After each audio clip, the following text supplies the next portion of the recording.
And welcome everybody to another Nothing Like a Good Book. And I tell you what, this is one of them. This is one of them. The Open and Flow with Animal Life. Ingrid Newkirk and Gene Stone, they pair their tour of the mesmerizing lives of animals with a guide to some exciting ways that allow humans to avoid using and abusing them, as our society has done in the past. We are shown through this particular book as readers what we can do in our everyday lives to ensure that the animal world is protected and respected. Whether it's in the realm of medicine, product testing, food, clothing, or entertainment, there are now far better, quicker, cheaper, and more humane alternatives to all the ways animals were once used in human life. You'll probably agree with that. So my special guest author for this episode is founder and president of PETA, Ingrid Newkirk. Welcome, Ingrid. Oh, thanks, Mark, very much. What a lovely introduction. Well, thank you, but I'm holding this book. It's beautiful. Animal Kind is the name of the book, folks. Remarkable discoveries about animals and revolutionary new ways to show them compassion. And on the front, we've got Gigis and tigers and pigs and cats and dogs, and God love them. There's even, what is that, a Shetland pony? Something else. Oh, yes. There's a chook. There's a rooster. Ingrid Newkirk is an inspirational leader, a heroine. In a world where animals are more threatened than ever, Ingrid is their champion. And guess who says that, folks? Alec Baldwin. Yeah, good old Alec. In trouble at the moment with his Rut movie, but he'll get through it all. Now, we're talking about this wonderful new book, Animal Kind, with a foreword by, now I'm not sure if I've got this guy's name right, is it Mayim Bialik or Bialik? It's Mayim Bialik. She is a neuroscientist who appeared on that very popular television show, the name of which I can never remember. It's like the 5 somethings from the sun, or the planet that's removed from the sun. Your listeners will know, and they'll think, what is wrong with that woman? I got you. 3 planets. I don't even watch the thing myself. 5 rocks from the sun or something like that. That's it. Anyway, she says that Animal Kind is a fascinating study of why our fellow sentient beings deserve our respect, and moreover, a collection of steps that every reader can take to put this new understanding into action. In the last few decades, a wealth of information has emerged about animals who are smart, aware, and empathetic. The other animals we share the earth with are outstanding beings with remarkable intelligence, strong emotions, intricate communications networks, and a myriad of abilities. What do you think about that? Well, I think animals are so extraordinary that people underestimate them. And we think we're, the top of everything. But actually, we're one instrument in the great orchestra of life, as someone else said. And each of us has our part to play. And when we get to know the enormous talents, the abilities of ordinary animals, animals that we don't even give a second glance to, a second thought about, we pretty much have our socks knocked off. So I wanted to write Animal Kind so that people who are interested in animals in any way, and any sort of animals, maybe a monkey, a mouse, a dog, can really learn about their communication systems, their navigation systems, their communications are wonderful and awe-inspiring, all that sort of stuff. Yeah, I mean, it's terrific, remarkable discoveries about animals and revolutionary new ways to show them compassion.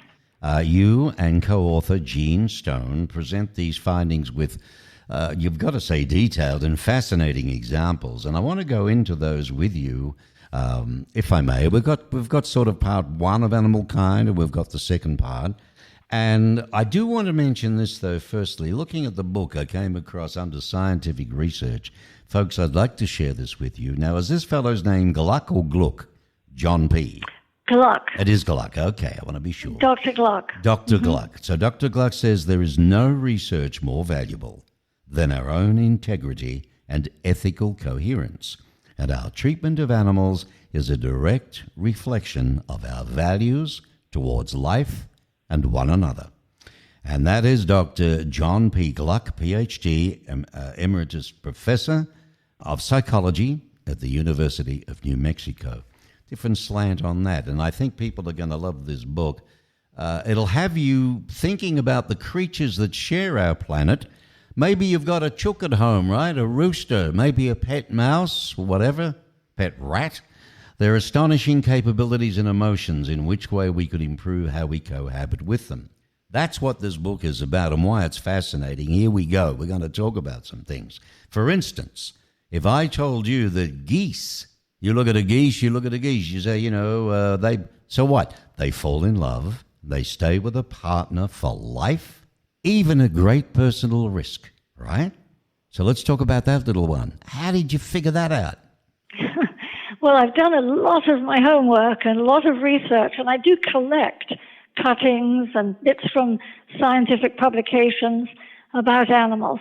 But of course, common observation, I always look up if I hear geese going over and I count them because I want to know there's an even number, because that makes me feel better, because I know that they do partner for life. They marry and they stay with that partner unless something awful happens, as you say.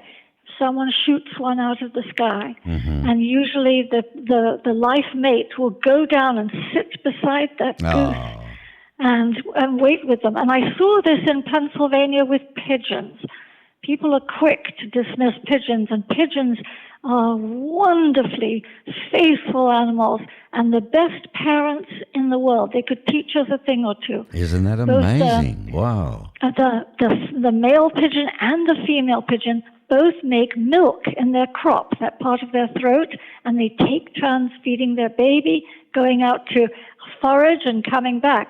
But in Pennsylvania, years ago, someone used to round up the pigeons in downtown Philadelphia, take them out to this place called Higgins in crates. They go without food and water because nobody cares, they're pests.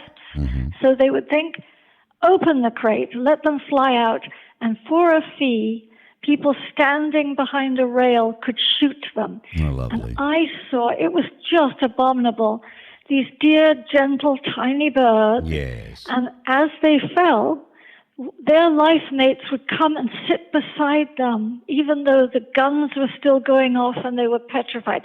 So yes, they're wonderfully faithful. They're really good to each other. They will risk their own lives for each other.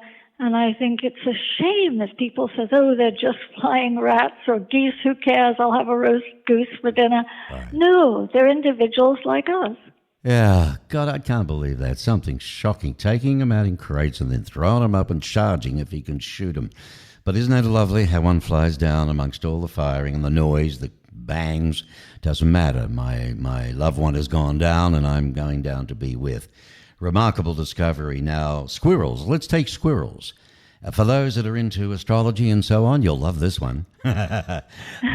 They bury their nuts by the position of the stars, would you believe? So they hoard these nuts and, but whoa, let's move it this way a little bit. How on earth would you know that one?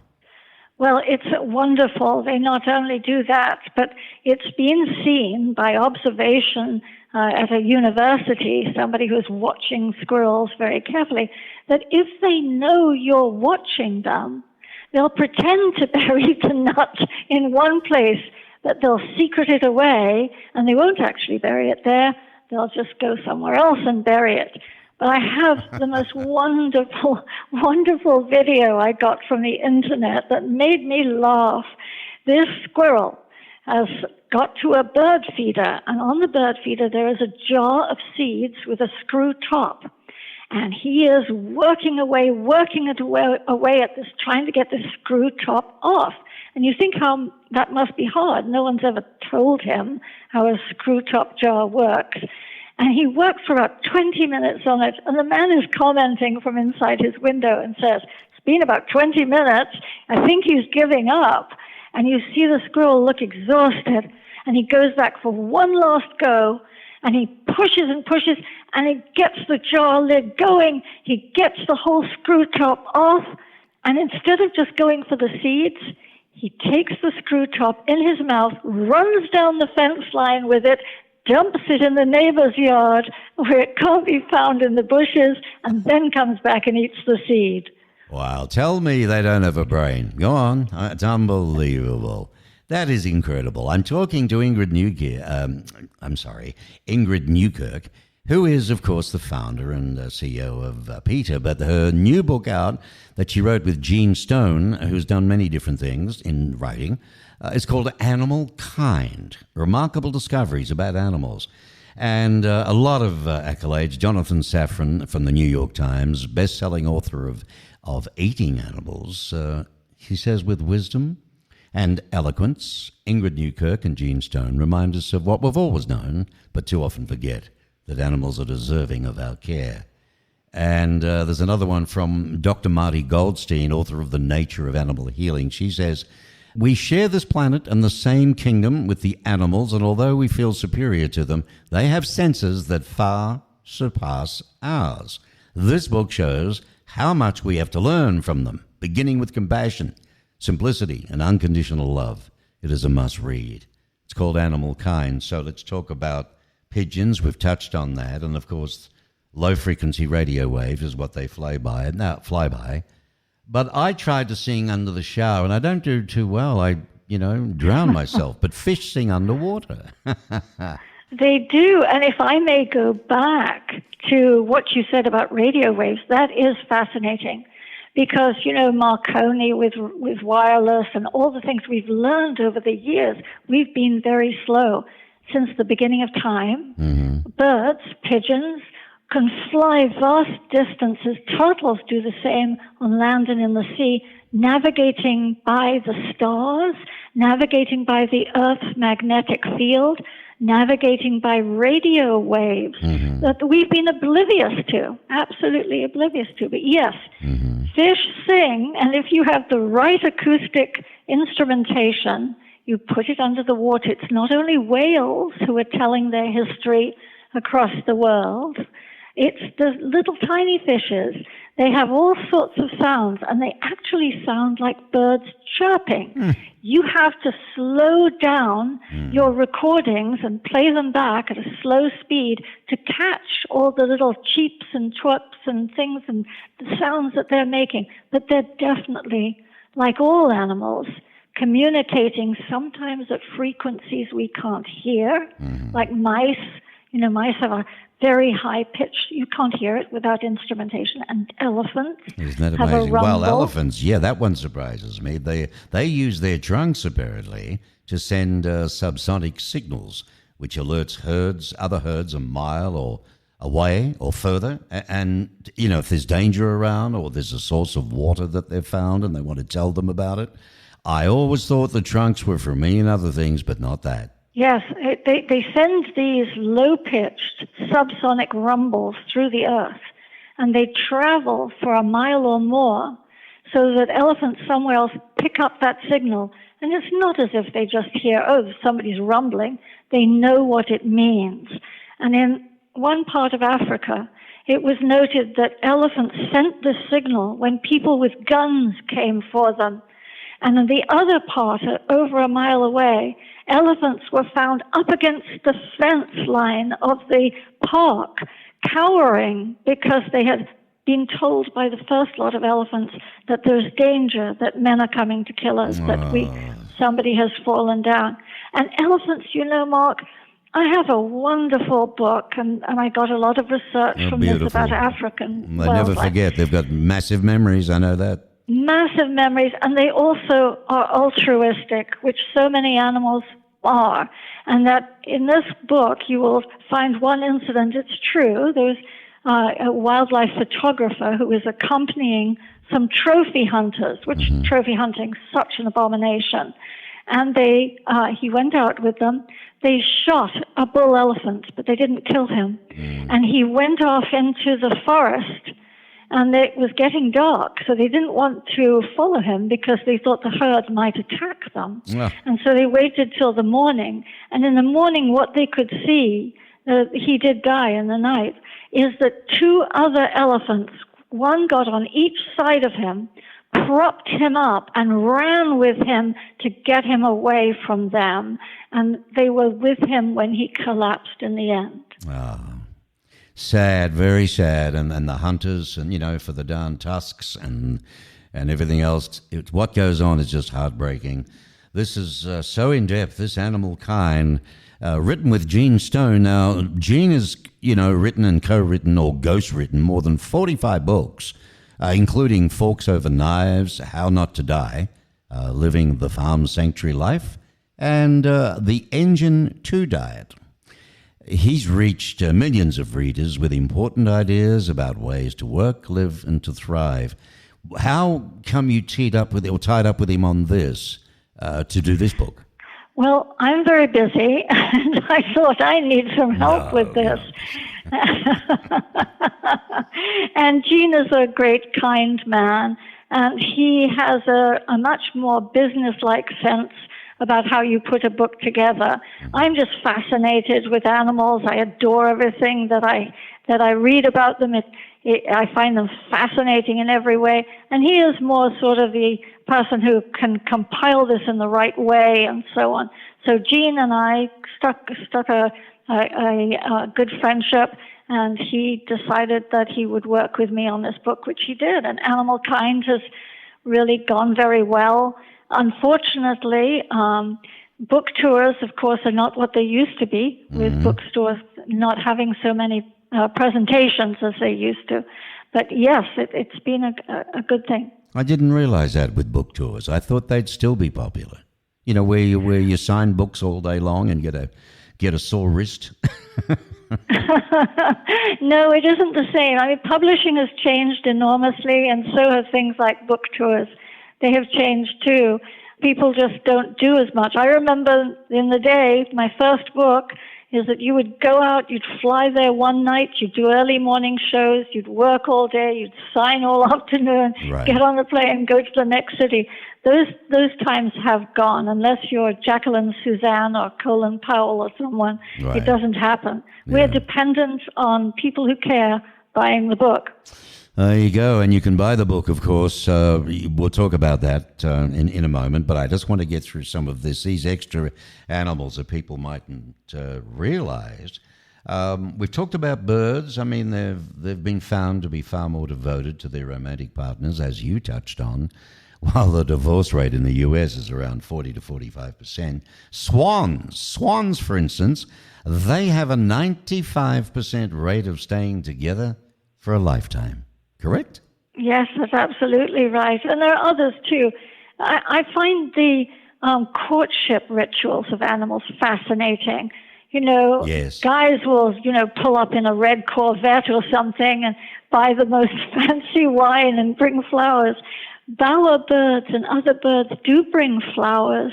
So many birds bring flowers to their intended one, but the bowerbird makes this phenomenal nest. It is a bower, yes, I've seen that. You can walk through, and they will decorate it. They'll go out and they'll find bottle caps and bits of silver paper, and one of them even found a toy elephant and put it by the entrance of their bower. But fish do the same thing.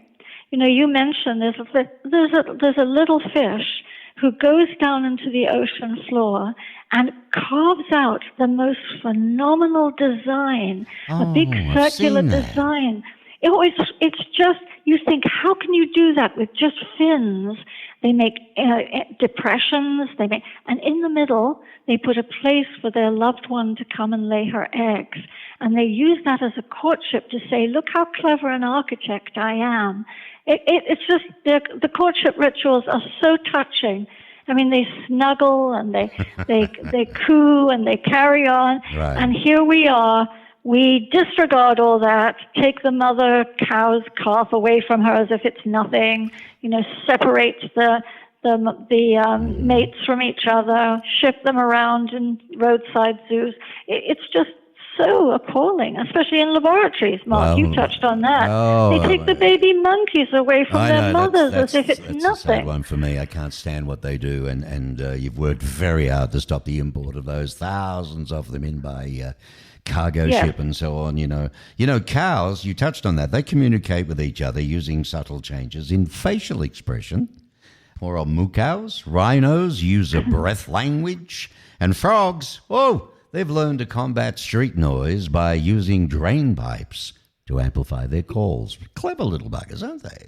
They are, and we just found out that actually the wild dogs of Africa communicate by sneezing. I mean, who knew that? But it is true. All these animals have to adapt because humans have taken over everything. The noise in the oceans, the noise of traffic, rush hour, everything. But they adapt. And just as you see crows figure out how to drop the nuts in traffic and then wait for the cars on the green light to go through and crack the shells, and then when they're on the red light, go and pick them up again. You see birds getting up earlier in the morning when there's less human noise to call to each other so that they can find each other. Well, we can't afford to leave out our oinky friend, grunts and squeals and oink oink. Just arbitrary noises made by pigs. More than 20 of these sounds have been identified with specific circumstances, from wooing mates to expressing distress and joy. And I don't want to touch on this one when they go into the bloody slaughterhouse. Man, that's a noise I'll never forget. That is with me to the day I die. I hate that, the poor things, what they go through there, you know.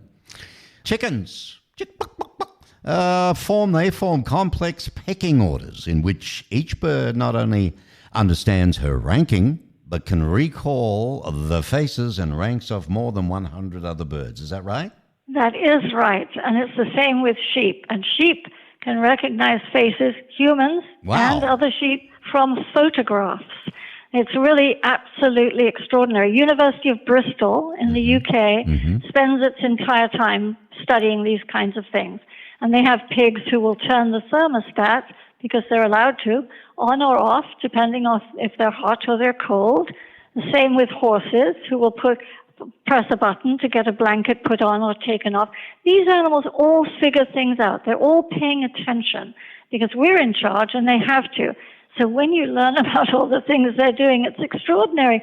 And they look after us. You know, in the book I talk about a pig who rescued an autistic child from us who had fallen into a pond, and another pig who ran out into the road because his person, a pet pig, had had a stroke. And then you think of people eating bacon and ham, and you think, oh, come on, we don't have to do that anymore. It's a slice of this wonderful individual's body. They needed it.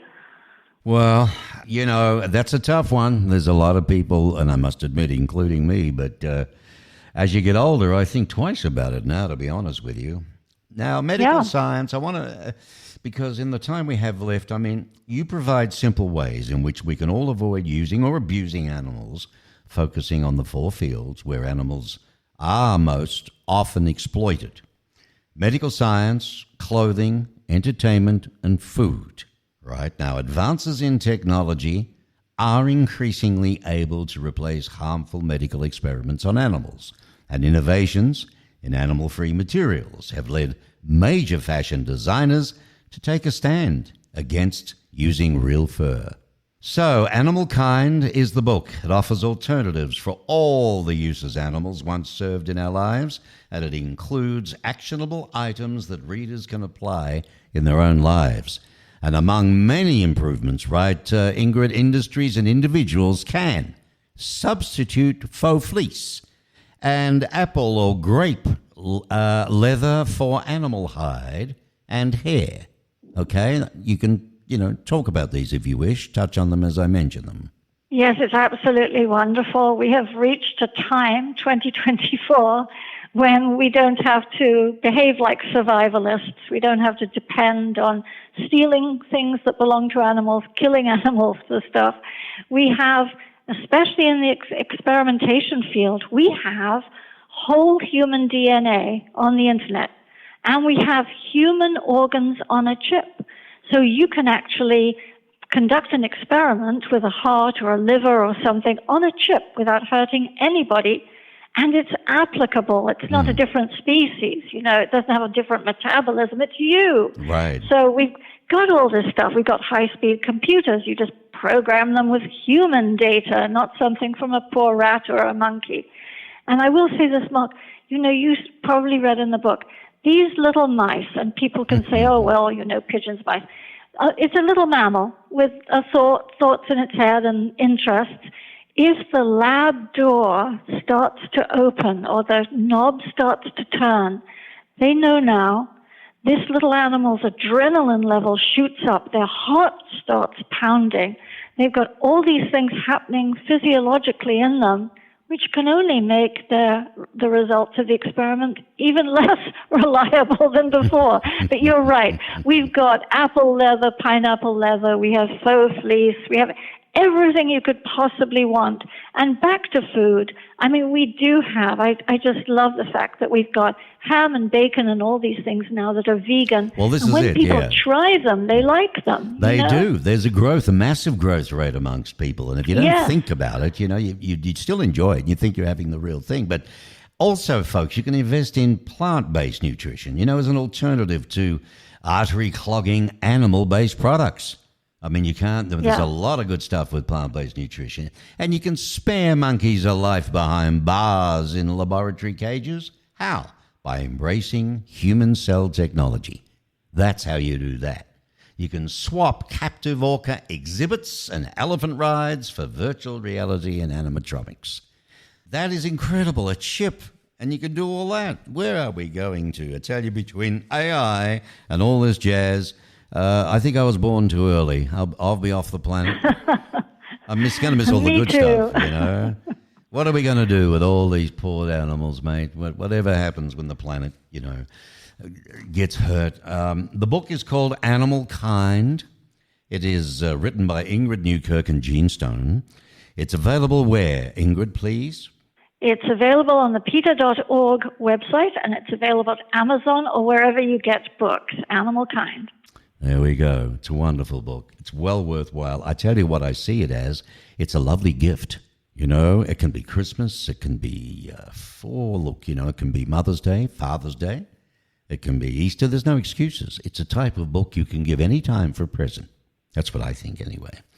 And it's lovely. And it's nice to hold, and it's small enough to take to bed. You're great. That's amazing. Absolutely fabulous. So is there anything else going on immediate that you're working on before we go? Well, at the moment, we're working on the Olympics, because you may have seen that one of the British riders was just disqualified, sent home, and disgraced. Yes, I saw the film last night, Whipping the Horse. That was so sad. Yes. And there's another rider now in trouble because he apparently put up a metal bar to catch the horse's leg so that the horse would go higher, and that is illegal. So we are saying, get rid of the equestrian events. Let this be an Olympics of human beings enjoying themselves, competing. Yeah. Leave the animals out of it. Oh, boy. I'd love to do a show, I think, where we can have you and all your supporters and people who understand. I mean, I've got that Wayne life now. I won't even stand on an ant. You know what I mean? They're just a little thing there. They want little God's creatures, and I feel guilty. So the only thing I will do is pick up a cockroach, but take it outside, That's all right. And then on the other side, people say, "Come on, you can't." You want to stop the bulls running. You want to. You look at all the stuff. And now you want to get rid of the equestrian events at Olympics. It's a wonderful sport. It's a lot involved. You don't understand, Ingrid Newkirk. What's involved? And have a great debate about it. Imagine that. Would love it. Just love it. All we're going to do is show 50 slides of all the hurt that the animals get. You know what I mean? And what it does to them. Heart rates, brain rate, legs, bodies. Blah, blah, blah, blah. All righty. It's been a pleasure, Ingrid, speaking with you again. You're one of my favorites. You know that. The book is called Animal Kind, and it's available, again, where, please, Ingrid Newkirk? Amazon or PETA.org or anywhere where they sell good books. You can order it online. Thank you so much, Mark. Fabulous. Lovely to have you, and God bless. Bye-bye, dear. Thank you. Bye-bye.